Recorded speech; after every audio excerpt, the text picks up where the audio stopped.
कल एक उपासक बार बार कह रहे थे मैं 85 वर्ष का हूं, भारत के हर तीर्थों का 5-5 बार दर्शन भ्रमण किया हूं। अब मेरा अगला जन्म होगा कि नहीं, मैं नहीं चाहता मेरा अगला जन्म हो, तो आप हमें प्रमाणित कीजिए कि मेरा अगला जन्म होगा कि नहीं। उनका प्रमाणित नहीं कर सकते, क्योंकि आपके पास कोई पावर ऐसा नहीं जिससे हम प्रमाणित कर सके। ये जितने तीर्थ यातन है, एक भक्त का अपराध कर दो 1 मिनट में नष्ट हो जाएंगे। भक्तन निंदात बुरी भूल करे, जिन कोय के सुकृत बहु जन्म के क्षण में दारे खोए। तो बोले रो पड़े और कहा मेरा जन्म ना हो ऐसा उपाय है आपके पास? क्योंकि अब मैं 85 वर्ष का हूं। हां है। पहली बात तो ये अभिमान छोड़ो कि आपने भारत के तीर्थों का भ्रमण करके बड़ा पुण्य कमाया।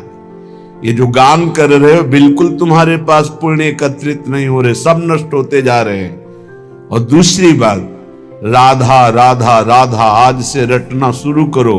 ये गारंटी हम वृंदावन में बैठ के अभी ले रहे हैं, अभी की। अगर अभी प्राण निकल गए तो भगवत प्राप्ति हो जाएगी। क्यों? पुत्र के बहाने से नारायण निकला तो परम पद मिल गया। जानबूझकर राधा बोलोगे प्राण निकल जाएंगे तो श्री जी नहीं मिलेंगी, पक्का।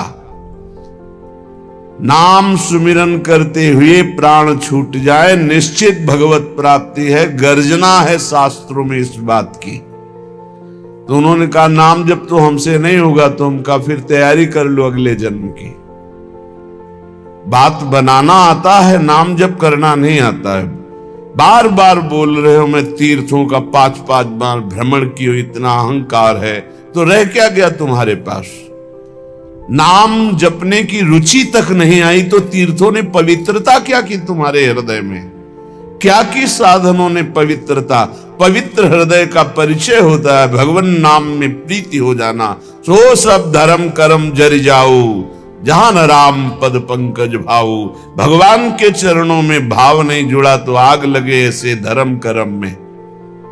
प्यारी जो सुख के साधन समझ करके हमने किया और फल उनका दुख मिला। सबको ऐसा ही हो रहा है। क्यों? तस्मात् शास्त्रम प्रमाणम ते कार्या कार्यो व्यवस्थित। कार्य और अकार्य की व्यवस्था शास्त्र के अनुसार की गई है। शास्त्र क्या कहता है ये गुरुजनों के चरणों में बैठकर सीखा जाता है, मनमानी आचरणों से नहीं।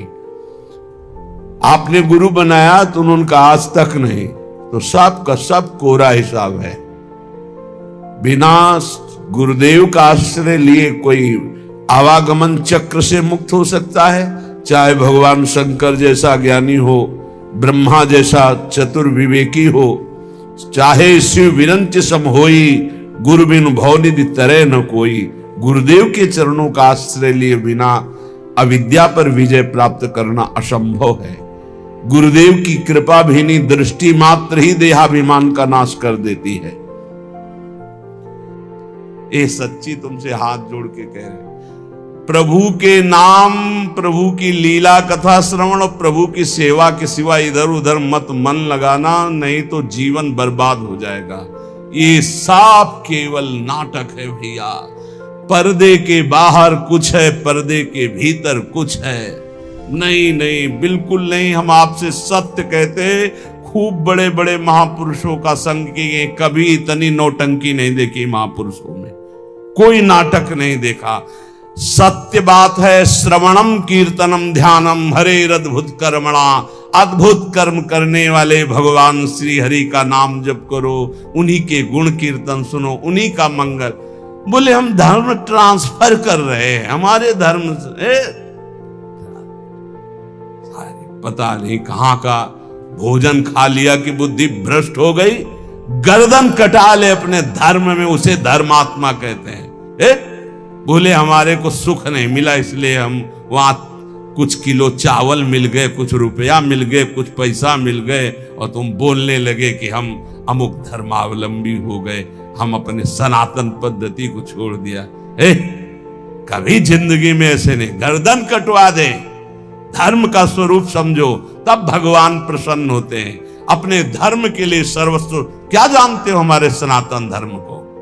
हमारा सनातन धर्म आकाश की तरह है, हमारा सनातन धर्म वायु की तरह है जो सबका पोषण करता है, हमारा सनातन धर्म पृथ्वी की तरह है, चाहे जितना अपमान करो तुम्हारा मंगल ही करेगा। क्या जानते हैं सनातन को? केवल वासनाओं को जाना, इधर उधर धनंगते घूम रहे हो। सत्संग का जो श्रवण करते हैं उनको कभी इन बातों पर बाहरी विश्वास नहीं करना चाहिए। एक और पद्धति चली है, पीछे से चली आ रही, बोले अंबाजी को बलि दे रहे हैं। वो बेचारा पशु कुछ जानता नहीं, उसको फंसा दिया, गर्दन काट दिया। नरक भोगोगे, नरक भोगोगे, पक्का कह रहे हैं, पक्का नरक भोगोगे। अंबाजी का सही नाम क्या है जानते हो? जगदम्बा। कहते हो ना जगत जननी, तो बकरे की जननी नहीं है।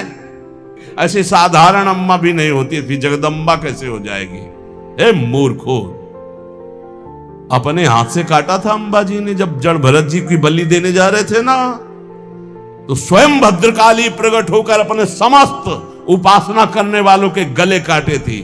ये बात ध्यान रखना, किसी जीव की हिंसा जगदम्बा को पसंद नहीं है। ये कैसी आज की भावनाएं चली हुई हैं। जगदम्बा या देवी सर्वभूतेषु शक्ति रूपेण संस्थिता, वो देवी है, वो अंबा है। कैसे यार बुद्धि भ्रष्ट हो रही लोगों, बचो ऐसे लोगों से।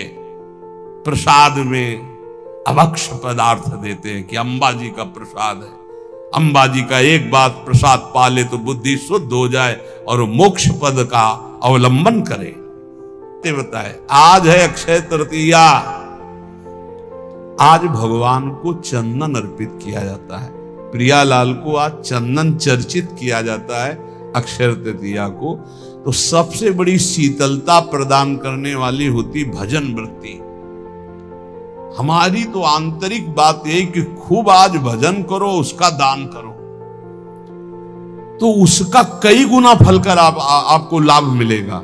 पूरे विश्व को दान करो, जितना आज भजन करो उसके बाद कहो हे प्रभु पूरे विश्व स्वरूप में आप हो, आपको ये भजन देते हैं, सबका मंगल हो, सब निरोग हो, सब सुखी हो।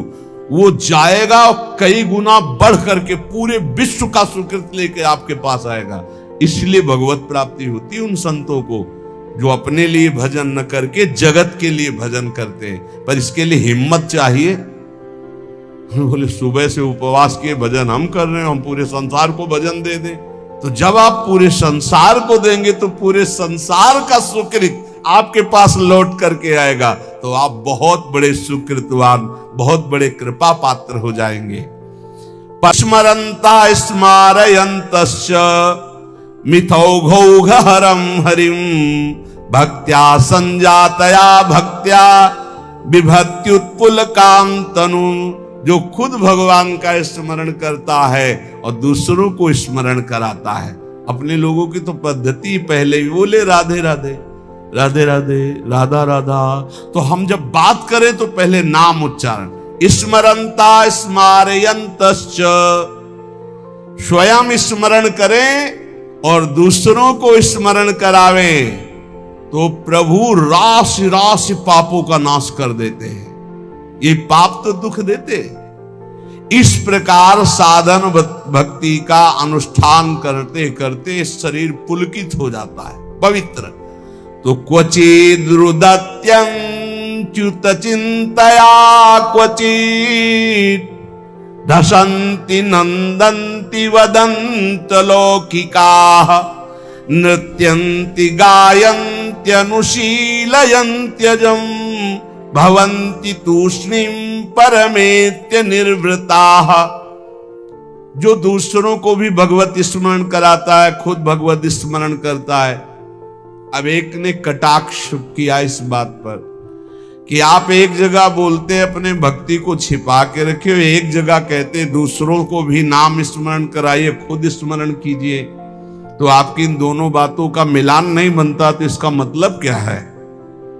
देखो तुम्हारी बहुत छोटी बुद्धि है, उससे तुम पकड़ नहीं पाते। अपनी महिमा प्रभुता छुपा के रखो, भगवान की महिमा प्रभुता को गाओ। छिपाने की बात क्या कहेगी? आपका जो भागवतिक संबंध है उसमें जो आपको अनुभव हो रहा है कृपा का, जो दुलार का, जो आपकी साधनात्मक उन्नति का, उसे छुपा लो। लेकिन भगवान की महिमा स्वयं गाओ, दूसरों को गाओ, भगवान नाम स्वयं जपो, दूसरों को जपाओ। ये अज्ञान के कारण तारतम्य को नहीं बैठाल पाते। अच्छा है पूछ लो जिससे तुम्हारा संशय चला जाए। रोका जाता है कि अपनी भक्ति को छिपा के रखो। क्या भक्ति का स्वरूप? जो आपको दिव्य अनुभव हो रहे हैं उनको मत बोलो। आप ऐसा साबित मत करो। दूसरे को नाम जप करो, दूसरे को भगवत चर्चा सुनाओ, दूसरे की भागवतिक उन्नति चाहो और भगवान का यश गाओ, तो आपकी आध्यात्मिक उन्नति होगी। अपनी उन्नति के जो आपको अनुभव है उनको छुपा के रखो, उनको समाज में व्यक्त मत करो। उसे कहा जाता है छुपाना। तो उपासक नाम जप करे, भगवत चर्चा सुने, और ऐसे लोगों का किसी भी तरह के कोई चमत्कार से प्रभावित न हो। जहां प्रभु का नाम, प्रभु का रूप, प्रभु की लीला, प्रभु का धाम की महिमा का गान न हो, बिल्कुल बच के रहो। कलयुग की आंधी चल रही, सच्ची मानिए। नाम जप से ही ब्रह्मबोध होता है, नाम जप से ही भगवत प्रेम होता है। नाम जैसा कोई महान धन नहीं, नाम जैसा कोई मित्र नहीं, नाम जैसा कोई तीर्थ नहीं, नाम जैसा कोई अंगरक्षक नहीं, नाम जैसा कोई अंगरक्षक नहीं। नाम पहारू दिवस निशी, ध्यान तुम्हार कपाट। रात दिन नाम जप कर रहे तो नाम का पहरा कोई बाल बांका नहीं कर सकता। खूब नाम जप करो, बचाओ। ऐसे पर्वों में अपने को बचाओ, दूसरों के दान पुण्य से बचो। कुछ भी नहीं लेना, प्रणाम भी किसी का नहीं लेना। कोई प्रणाम कर रहा है फौरन प्रणाम करो, वो पंचांग कर रहा है आप सर झुका लो। किसी का प्रणाम नहीं, किसी का कोई प्रतिग्रह नहीं, किसी की कोई सेवा नहीं। ऐसे अवसरों पर खूब भजन करके अपने को बढ़ाया जाता है। ऐसे अवसरों में कई गुना लाभ मिलता है भजन का। भजन से बढ़कर कोई लाभ नहीं। खूब नाम जप करना, मस्त रहो। भगवत प्राप्ति हमारे निश्चित है, क्योंकि हम श्री जी की शरण में हैं। मेरी महारानी श्री राधा रानी। हाँ पक्का मस्त रहो। जय जय श्री राधे श्याम।